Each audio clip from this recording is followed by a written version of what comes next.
रामपुर गांव का गरीब लड़का माइनस आशा, संघर्ष और जीत की कहानी। बहुत समय पहले हरी भरी घाटी के बीच पहाड़ों और नदियों से घिरे इलाके में एक छोटा सा शांत गांव था जिसका नाम रामपुर था। ये गांव अपने सुनहरे गेहूं के खेतों, ऊंचे आम के पेड़ों और मेहनती सरल लोगों के लिए प्रसिद्ध था। हर सुबह पक्षी मीठे गीत गाते थे, किसान अपने खेतों की ओर जाते थे और बच्चे छोटे छोटे बैग लेकर स्कूल की तरफ दौड़ते थे। लेकिन इन सभी गांव वालों के बीच एक ऐसा लड़का रहता था जिसकी जिंदगी बाकी सबसे बिल्कुल अलग थी। उसका नाम था आरव। आरव सिर्फ 14 साल का था, लेकिन उसने अपनी उम्र से कहीं ज्यादा दर्द और संघर्ष देख लिया था। वो गांव के किनारे एक टूटी फूटी मिट्टी की झोपड़ी में अपनी बूढ़ी माँ और छोटी बहन के साथ रहता था। उसके पिता कई साल पहले शहर की एक फैक्ट्री में काम करते समय एक हादसे में मर गए थे। तब से आरव ही अपने परिवार का एकमात्र सहारा बन गया था। उनके घर में ठीक से दरवाजा नहीं था, ज्यादातर रातों में बिजली नहीं होती थी और बरसात के मौसम में छत से पानी टपकता था। फिर भी आरव कभी शिकायत नहीं करता था। हर सुबह वो सूरज निकलने से पहले उठता, गांव के हैंडपंप पर मुंह धोता और अपनी माँ की घर के कामों में मदद करता था। इसके बाद वो एक छोटी टोकरी लेकर गांव के बाजार जाता और सब्जियां, दूध के पैकेट या कभी कभी हाथ से बने खिलौने बेचता था। जो भी थोड़ा बहुत पैसा वो कमाता, सब अपनी माँ को दे देता था। हालांकि आरव गरीब था, लेकिन उसका एक बहुत बड़ा सपना था। वो शिक्षक बनना चाहता था।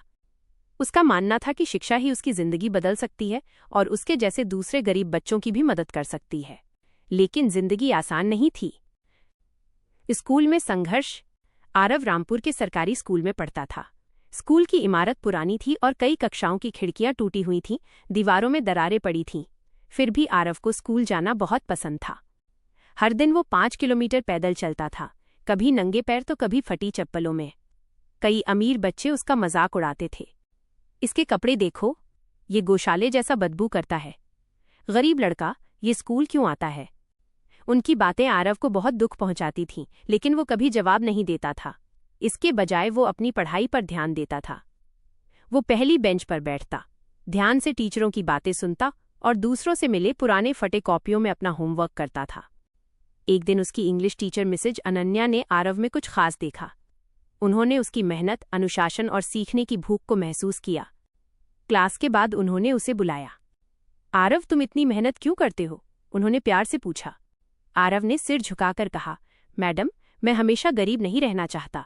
मैं गांव के बच्चों को पढ़ाना चाहता हूं ताकि वे मेरी तरह दुख न झेलें। मिसेज अनन्या की आंखें भर आईं।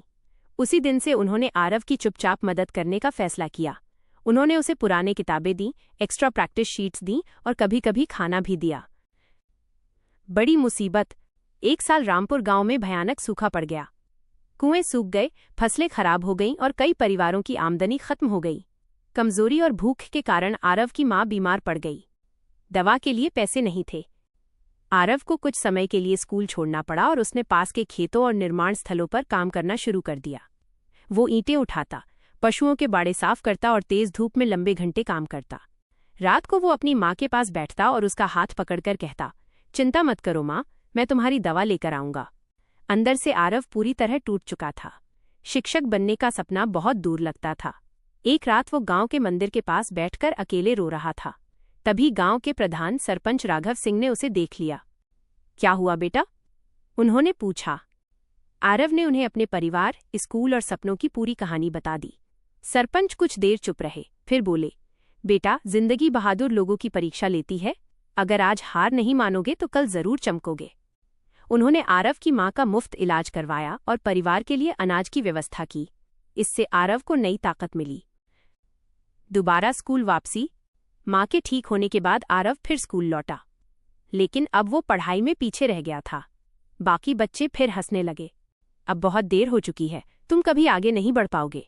लेकिन अब आरव कमजोर नहीं था। वह रोज सुबह 4 बजे उठता था, तेल के दिए की हल्की रोशनी में पढ़ता था, आईने के सामने अकेले इंग्लिश बोलने की प्रैक्टिस करता था, पुराने अखबारों पर मैथ्स के सवाल हल करता था। मिसेज अनन्या ने उसे बहुत सपोर्ट किया। उन्होंने कहा, आरव, तुम टैलेंट में गरीब नहीं हो, तुम हिम्मत में अमीर हो। धीरे धीरे आरव बेहतर होने लगा। उसने इंग्लिश और साइंस में क्लास टॉप किया। टीचर उसकी तारीफ करने लगे। गांव वाले उस गरीब लड़के को नोटिस करने लगे जो सुबह के सूरज की तरह चमक रहा था। डिस्ट्रिक्ट प्रतियोगिता। एक दिन स्कूल में बड़ा ऐलान हुआ। डिस्ट्रिक्ट लेवल टैलेंट प्रतियोगिता होने वाली थी। विजेता को हायर एजुकेशन के लिए स्कॉलरशिप मिलेगी। आरव के लिए ये सुनहरा मौका था, लेकिन उसके पास तैयारी का सामान और यात्रा के पैसे नहीं थे। जब मिसेज अनन्या को ये पता चला तो उन्होंने दूसरे टीचरों से बात की। सबने मिलकर किताबें, नोट्स और थोड़े पैसे इकट्ठा किए। जब आरव को ये पता चला तो वो रो पड़ा। उसने कहा, मेरी जिंदगी में किसी ने मेरी इतनी मदद नहीं की। प्रतियोगिता के दिन आरव ने साफ कपड़े पहने जो उसकी मां ने सिलकर दिए थे। वो पहली बार शहर गया। ऊंची इमारतें, बड़ी सड़कें और ट्रैफिक देखकर वो डर गया, लेकिन उसे अपनी मां और गांव के लोग याद आए। एग्जाम हॉल में जाकर उसने आंखें बंद की और प्रार्थना की। फिर उसने ध्यान से और आत्मविश्वास के साथ पेपर लिखा। रिजल्ट का दिन 2 हफ्ते बाद रिजल्ट आया। स्कूल के मैदान में सभी छात्र इकट्ठा हुए। प्रिंसिपल ने माइक पकड़ा। पहला पुरस्कार जाता है रामपुर गांव के आरव कुमार को। एक पल के लिए आरव को यकीन नहीं हुआ। उसकी आंखों से आंसू बहने लगे। टीचरों ने तालियां बजाईं। स्टूडेंट्स खड़े हो गए। मिसेज अनन्या गर्व से मुस्कुराईं। आरव को स्कॉलरशिप, सर्टिफिकेट और मेडल मिला। वो दौड़कर घर गया और मां को गले लगा लिया। मां, मैं जीत गया, वो चिल्लाया। उसकी मां ने उसे कसकर पकड़ा और बोली, आज तुम्हारे पापा को तुम पर गर्व होता। उस रात पूरा रामपुर गांव जश्न में डूब गया। जो लोग पहले आरव को नजरअंदाज करते थे अब उसकी इज्जत करने लगे। नई जिंदगी, नई जिम्मेदारियां।